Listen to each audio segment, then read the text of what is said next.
Hello, everybody. It is the end of September. We're getting ready for Halloween season, and I wanted to look at a movie franchise that is kind of horror adjacent. You could call it horror. It's got elements of romance in some of the movies. It's definitely got some good comedy. If I can speak here. um, it's a franchise that I really, really, really enjoy. And yeah, let's get into it. Today's movie franchise is Tremors. And you can see here I have this seven movie collector's edition here. And I also got this one afterwards because I was like, oh, man, I was gonna buy the TV series separately, but when I came across this, I was like, well, gotta get the TV series. So it has all seven movies that are in the other one, just along with the television series. Okay, so let me give a brief overview of the Tremors franchise. Like I said, it's got romance, it's got comedy, it's got horror, it's got action. Uh, all right, we start things off, and there are probably going to be a few spoilers in here. Try not to give any major spoilers. Um, but we start things off with the first Tremors movie, and on this set you can see Tremors 1 and 2 are together. Is it the same way in the other set? It might be the same in the other set. Yes, Tremors 1 and 2 are together in the other set as well. Um, the first movie, they encountered these creatures that they first noticed by, they noticed there's a they live in a small town called Perfection. It's in Nevada. Uh, they first noticed tremors on the ground. Um, one of the characters in the first movie is a geologist, and she is the one monitoring the seismic activity where they notice the tremors. And so, they notice these vibrations, tremors are happening around them. They're almost like mini earthquakes and stuff, and doing all this stuff. And um, throughout the course of the movie, they figure out that these creatures are actually underground, and they're these worm snakes, whatever's, slugs, yeah, whatever you want to call them. These weird giant creatures that are eating people and eating animals and stuff. And so they have to deal with it. And the first movie has um, Kevin Bacon, who's been in everything. I love him from Friday the 13th. He was in the first Friday the 13th, which I reviewed the Friday the 13th series on this channel. Um,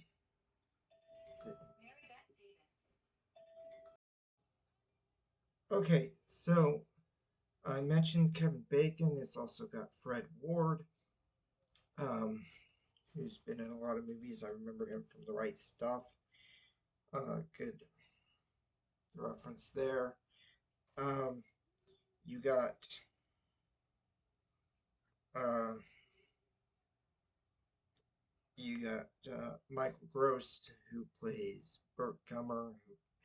In this first movie, he's just one of an ensemble, but he eventually really becomes the main character of the series overall with the sequels. And Michael Gross, before playing Burt Gummer, was best known for being the father on the TV show Family Ties.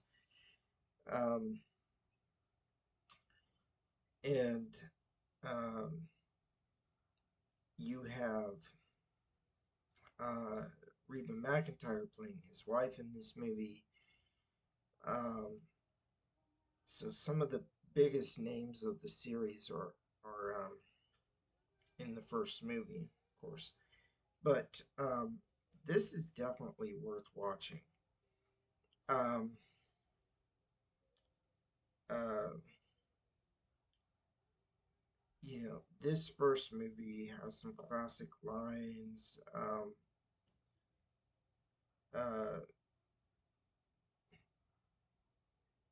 um, I'm trying to remember some of the ones from this film in particular. Um, but just watch the movie. You'll have fun with it for sure. Uh, but there's some classic lines in this series, like doing what I can with what I got. I'm all out of ammo. That's never happened to me before. Is the line that Burt Gummer says in the second movie. Just some great ones. I saw nothing, but the nothing I saw was worse than anything I've ever seen.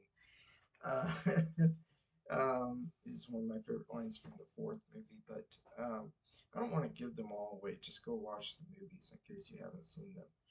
Um, really good stuff. The way they keep this series fresh is that after the first movie, uh, they start to change it up a little bit so the creatures evolve. And so in the second movie, they go from being under the ground like they were in the first movie, and they go up above ground. So now you got to deal with them on a whole different level. In the third movie, they can basically fly or glide. So the creatures keep evolving to attack and stuff, and so there's some really neat stuff that they do with this, where it's not just all one thing. And I that was apologize because that's a bit of a spoiler for the second and third movie. But that's what makes the movie fun is that they keep changing it up. Um, and so I think that that's one thing is that you don't have to deal with just one thing is that it keeps changing. But there's some classic lines, some classic comedy stuff, all in an action adventure slash horror thing with some romantic storylines going on, particularly in the first two movies. In the fourth one as well, I guess. Um, so,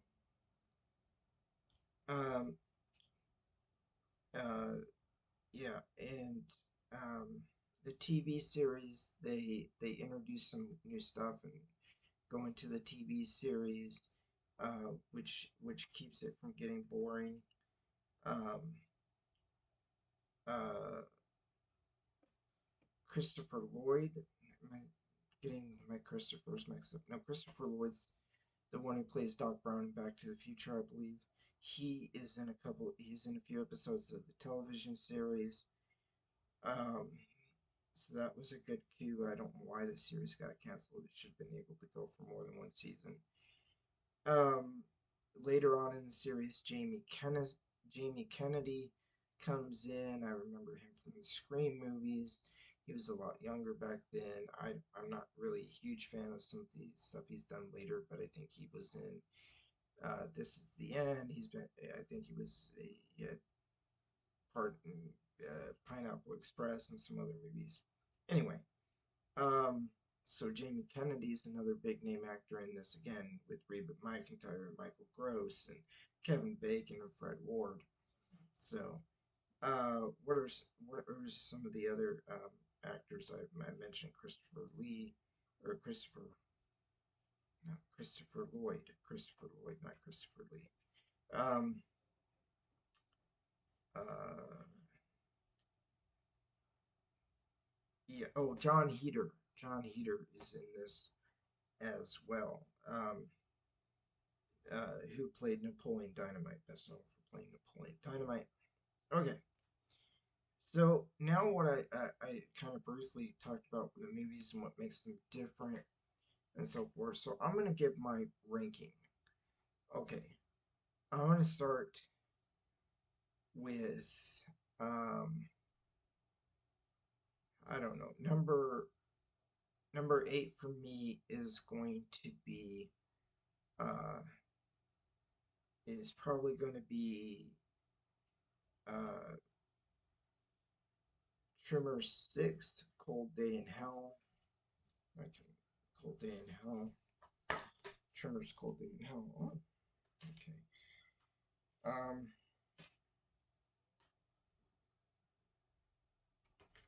my DVDs popped out on me there. Um, so you can see Cold Day in Hell there. This is the middle chapter in the what I'll call it the sequel trilogy of 5, 6, and 7. Um, the last three movies to come out were all made relatively close together, and Cold Day in Hell doesn't land quite as much. I mean, honestly, I'm gonna say Cold Day in Hell is my number 8, like I said, and then I'll maybe say I don't know.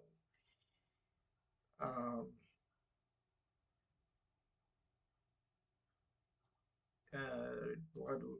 Wait, let's go. Number 7, Shrieker Island, and number 6 is uh, Tremors 5 Bloodline. Really, these three are interchangeable for me. What gets my 8th, 7th, and 6th, 7th, and 8th spots are kind of interchangeable for me with these three movies, but I'll say Cold Day in Hell takes my number 8, which is the 7th movie. Um, uh, Shrieker Island takes my number 7, which is the 7th movie. No, Cold Day in Hell is the 6th movie. Shrieker Island is the 7th movie, and Bloodlines is the 5th movie. And I'll give those my spots for 8, or 6, 7, and 8, because um, all three of those they could almost be interchangeable. Like I said, there's not really that much difference. The sequel trilogy let me down. The biggest issue uh, with the seventh and final movie in the franchise is that Jamie Kennedy doesn't come back. Now, I'm not a big Jamie Kennedy fan, but he is in Bloodlines and Cold Day in Hell, and he was clearly meant to be in Shrieker Island. Um, but for whatever reason, I'm not sure the behind the scenes reasons, but they couldn't get Jamie Kennedy back, or they didn't want Jamie. I don't know what the story is, but he is not back for the seventh and final movie. And uh, him not being back really hurts that final movie. Um, Otherwise, I think it would probably be the best of the original trilogy or the sequel trilogy. Um, if John Heater instead of Jamie Kennedy had been in the other two movies, that would have been fine too. But they clearly, even though it's not the same character, it's a replacement character. The character played by John Heater replaces the character played by Jamie Kennedy in the previous two movies. Again, it's not the same character. He doesn't have the same name or anything. It's not like they had the same character played by a different actor. It's a new character, but it's a replacement character. It's a character that is clearly meant to replace the character that had previously been played by Jamie Kennedy in the last two movies. So this is a little bit of a spoiler here, but basically in Bloodlines we find out that Michael Gross had a long lost son from years ago. He slept with some hippie chick in Florida at a gun show or something, and now he finds out he has a son. I think it's implying that this was before he was married to Reba McEntire's character, who he's married to in the first movie. That years ago, before they were even married, I think probably back in the late 80s or something, depending on how old Jamie Kennedy is. I don't know how old Jamie Kennedy is, but however old he is, he shows up and he's supposed to be, I don't know what year Jamie Kennedy was born, but he's supposed to be Michael Gross's son, or the character Burt Gummer's son. He doesn't tell him he's his son right away, but throughout the course of the movie it's revealed, so that's why it's kind of a spoiler. So they build up to it in Tremors 5 and 6, and Bloodlines and Cold Day in Hell.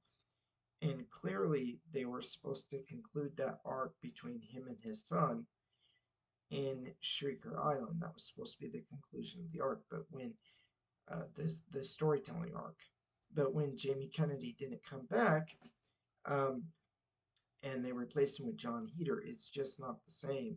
He's not the same character. He's not the same type of person, and it's not that connection that you have between um, father and son. Now, if John Heater had been in all three movies, I think all three movies would have been better off before.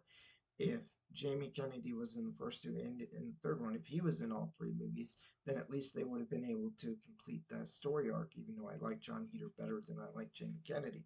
When you get Jamie Kennedy for movies in a row, and then all of a sudden they replace him with John Heater, it's like, oh, kind of this kind of sucks, especially when you see the storytelling arc they were going for, and it's like, yeah, they were clearly trying to finish a story arc between Burt Gummer and his son, and you can't do that if the son's not in the third movie, the third, the three movies in the trilogy. So yeah, they kind of ruined it with that.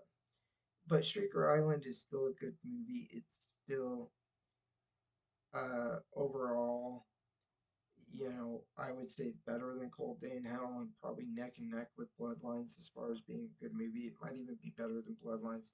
I feel like the last three movies have their strengths and their weaknesses, and I could almost rank those three movies in any order you want because they're all about equal level quality. I'd have to say Cold Day in Hell is probably the weakest of the three. Um, then I'll go Shrieker Island, then Bloodlines. But again, it's so close; it's pretty much interchangeable. Um, so now, uh, so that was my 8, 7, and 6. Um, um, I'm going to for my number 5. I'm going to put in the TV series. And part of me really even wants to rank it higher. Um, I think the TV series is underrated. It's got its weaknesses. It definitely has its weaknesses. You can tell when you're watching the TV series that because they had a shorter turnaround time and a lower budget for television, that some things were not as polished. You can see the set here with the television series. Um, the orange disc are the television series, and all 13 episodes are on these three discs. Um, you can tell with the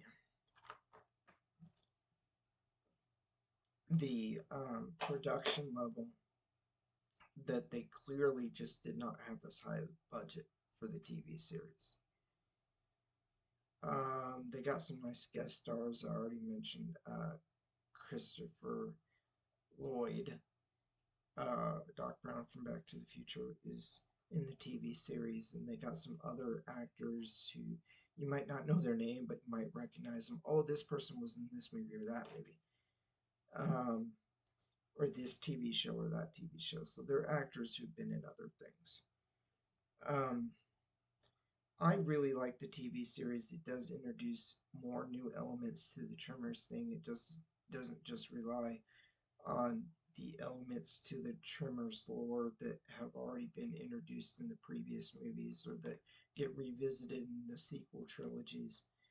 Um, they uh, they they introduce more elements to make the TV show interesting, so they don't have to rely on just those things. In fact, when I first started watching the TV show, I think like the first episode was like a graboid episode, and then the second episode or was a Shriekers episode, and the third episode was a ass blasters, which the Shriekers are the ones that the graboids are the ones they are the Tremors that are underground, what they call the Tremors when they're in their underground stage of their life cycle. The Shriekers are what they call them when they're in their above ground stage of their life cycle and walking on the ground. And then ass blasters are what they call the flying version of the creatures. Um, and you get to see them in various different stages throughout the movies because sometimes they evolve and then they attack in different ways.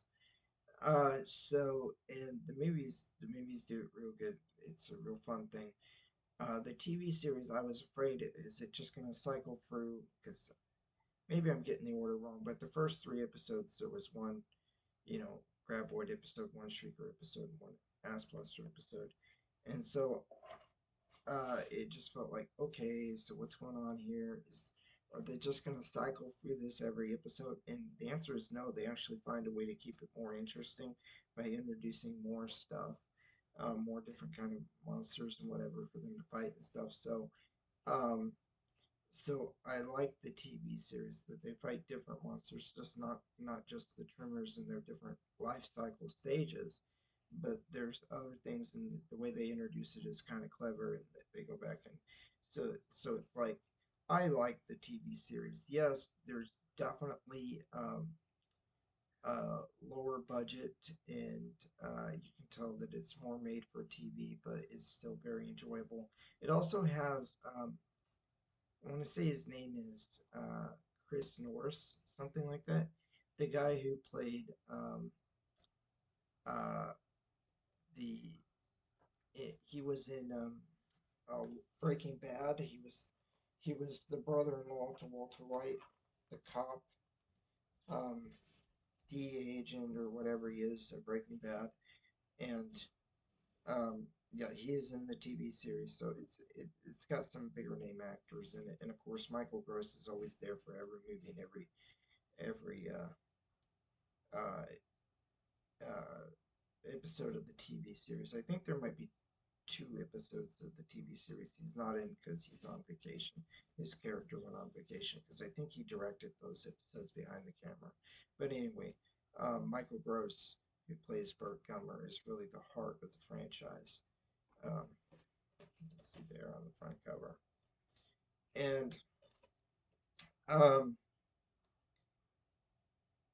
uh, yeah, it's a really good series. Now, again, it's hard for me to even rank the TV series in fifth place.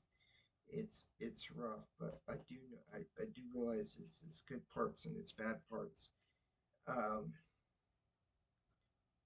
but yeah, this is really close. So top five of this franchise is really good. So I think for my number four, kicking off my Mount Rushmore, I'm gonna have the second movie. Um, this one brings back Fred Ward, um, and Michael Gross, of course, the two of the main characters from the first movie. Um, I like this one. I just don't like it as much as the rest of the first four. Um, this one, uh, the middle chapter of the third trilogy. Um, I'm glad they got Fred Ward back in it. I think he's good. He gets a new sidekick. Him and Kevin Bacon's character in the first movie are kind of these uh, partners in the first movie, and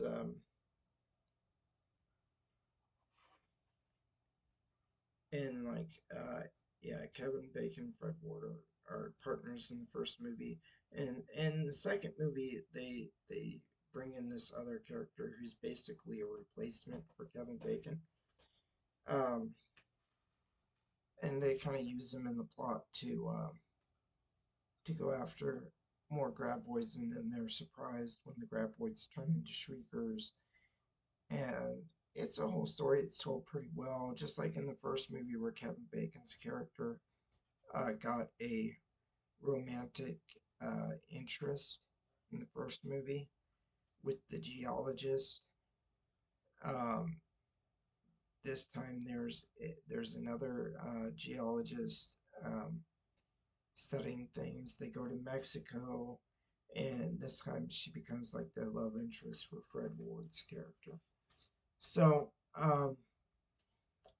it's it's um, it's good. One thing that I don't like about it is that the graboids in the second movie seem a lot dumber than the graboids in the first movie. In the first movie, they really gotta think, they really gotta work to outsmart these things and try to survive.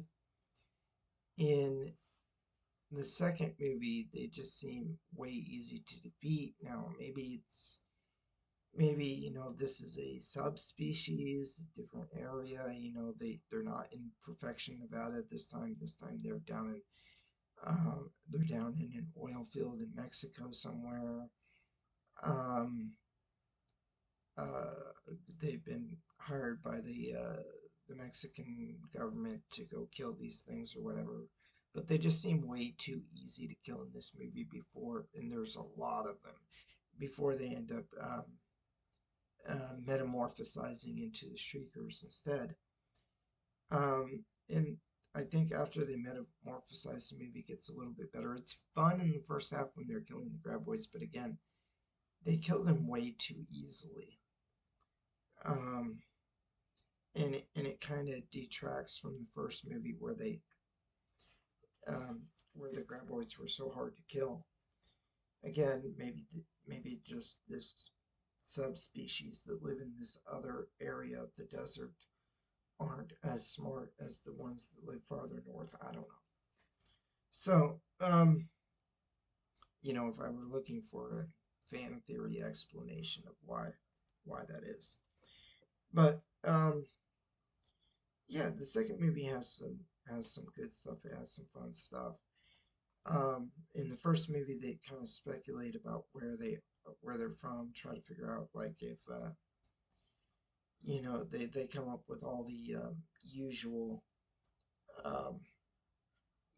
speculations. They say, well, maybe they're government experiences, ex experiments. Maybe they're from outer space and they just crash landed here on the planet. Maybe they're um, genetic mutations from toxic waste or something, whatever. And in the second movie, they actually find an answer. I'm glad that they don't find an answer in the first movie. In the second movie, they've had more time to do research and try to figure stuff out. Um, so they get a little bit better answer, like trying to figure out how these creatures got here, and why they've never been seen before now. Um, Kind of goes into a little more explanation in the second movie, and they deal with the Shriekers. I think that's the better part of the movie when they're dealing with the Shriekers. The first part of the movie when they're still dealing with graboids is kind of fun, but again, it does bug me a lot that the graboids are too dumb. Um, eh, I'm gonna think for my bronze medal, my third place. I'm gonna go. Man, this is tough. Three awesome movies. These three could almost be interchangeable for me. I'm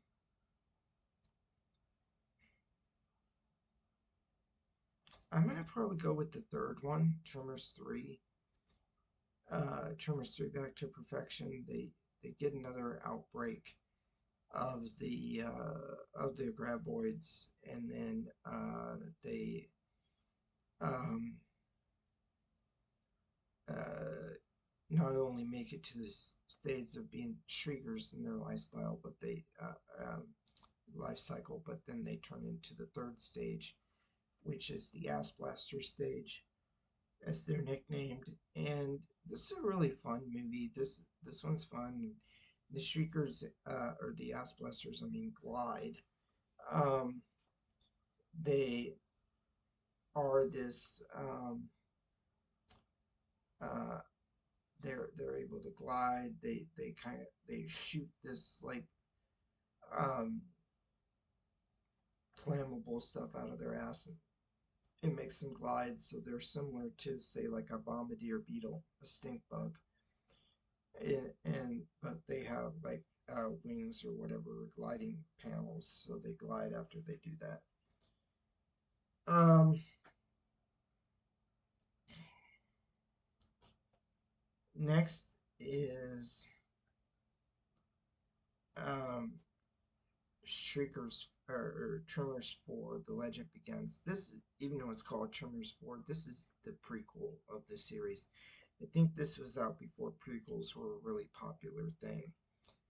And but it is a prequel type movie. It's set in the Old West. It's the ancestors. Some of the characters in the movie seem to be ancestors of the characters that we see in the very first movie.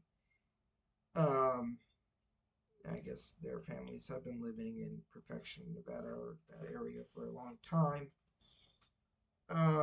It's set in the Old West. It's just a fun thing. I really have fun, and I love I love the lines in this movie. I already quoted the one. I saw nothing, but the nothing that I saw was worse than anything I have ever seen. Love that line in the fourth movie. Yeah, it's really good. I just have a blast with that one. And again, I could almost put these four or even five, the TV series in there, the top five. I could almost put them in any order because I think it's something you really need to experience watching these movies. If you never get around to the last three, that's fine, but watch the first four, watch the TV series. Um, and I'll I'll go with number one as the original. I don't know. It's so rough for me. I almost want to put number four as number one. I don't know. Number one or number four. They're so close. One thing I love about the original is I love them figuring out and fighting and trying to overcome these things and the way that they learn and the way they have to overcome. You get a lot of that in the fourth movie too, um, where they're really trying to outsmart the worms, and the worms are no dummies. And the first and fourth movies do a really good job of that. Um, and the fourth movie in a way it's set as a prequel, but it could almost be a remake of the original because of the similarities of just they're dealing with the graboids, they're trying to outsmart them. It's a different setting, and in the Old West, they have less technology. And so it's like, okay, how do you fight these things without the modern tech that they have in the first movie? The first movie, I believe, comes out around 1990. And so they have vehicles, cars and trucks and tractor trailers and electric lawnmowers and different types of guns and whatnot. Um, in the fourth movie, they're back in the Old West. They still have different kinds of guns, but they're primitive guns compared to the more modern guns we see in the later movies. Uh, they uh, they don't have things like cars. Cars, they have horse-drawn carriages and whatnot. So um, that's the thing where it's like, how are they going to fight them under these circumstances? Uh, yeah, so it's just putting them in a different circumstance, but it's more at the fighting the graboids. Um, it's a really good series. That's the point of my review on this is that go enjoy yourself some Tremors. All right, I think I've said everything I need to say. But yeah, check out Tremors. Get a box set with the TV series, or get the TV series. Like, at least get the first four movies. All right, God bless everybody. Dragonfire out.